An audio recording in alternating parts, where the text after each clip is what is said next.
I think that often we over-spiritualize the Beatitudes. We focus on the wisdom that they present and we lose the context from which this comes from. For those of you who were at Mass yesterday, either here or another parish, this directly follows yesterday's reading when Jesus took the time to pray and then decided who and chose the 12 disciples that would become his 12 apostles, part of his inner circle.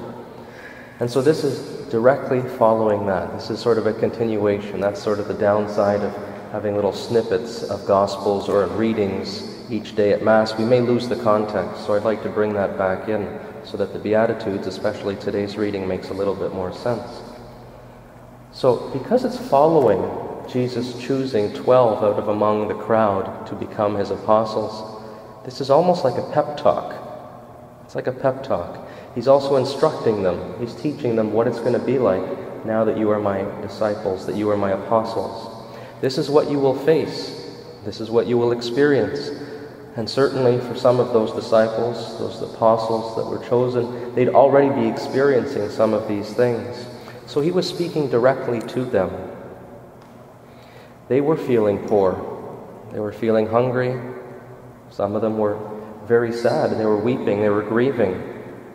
And he's saying, blessed are you. Blessed are you if this is what you're going through. Blessed are you if this was what you will go through as my disciple. And that's totally contradictory when we think of it. You know, why would I be happy when I'm crying, when I'm hungry, when I'm poor? This doesn't seem to make any sense. But he's telling them that these are signs of an authentic disciple. If this is what you're experiencing, key word coming up, on account of the Son of Man. If you're experiencing these things because of me, through ministry as one of my disciples, then you have a lot to rejoice about. You have a lot to be happy about. And he gives them that hope that soon you will be filled, that soon you will laugh, that yours is the kingdom of God. Wow. Tremendous promises when you're speaking and giving this little pep talk and instruction to these people that you've just chosen to be part of your inner circle.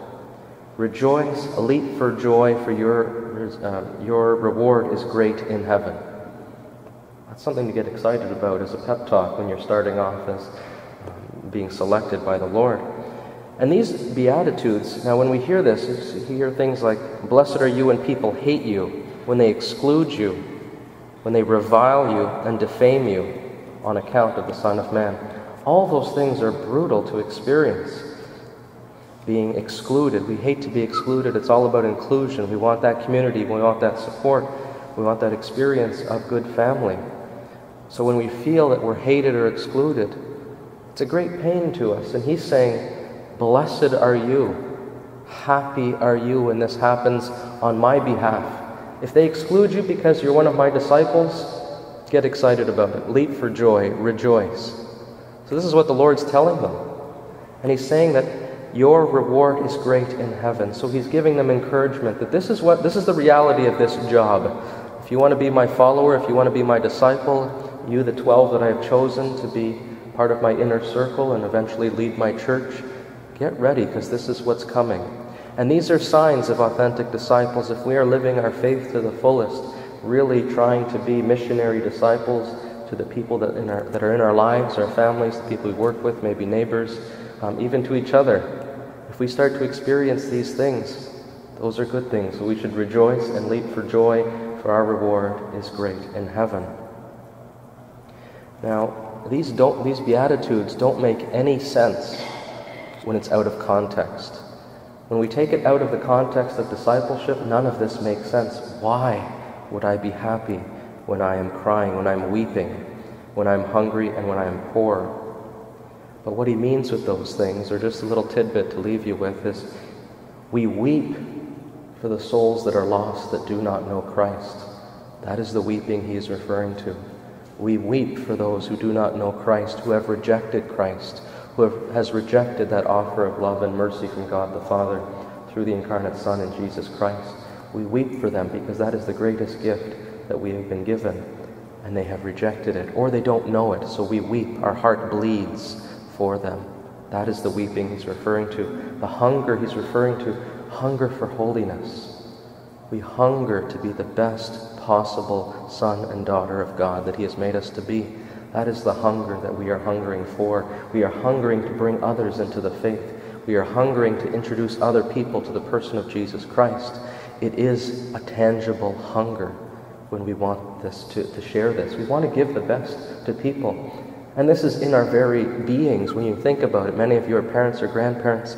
We want the best for your children, for your grandchildren. It's part of us. That's the hunger that we're experiencing. We hunger to give the best thing that we have in our lives, our faith, our relationship with Jesus Christ. We want to offer it to anybody who will listen and receive it. That is the hunger. And when we talk about poverty, that poverty is the poverty that comes with giving ourselves completely to the mission, giving ourselves completely to love of neighbor, giving ourselves completely to living the gospel values. That is that poverty, that abandonment of our own will, our own desires, putting it aside, because really our ultimate desires are in line with God the Father's desires. And that is where we will find true happiness, true blessedness, and that is how we will live our vocations.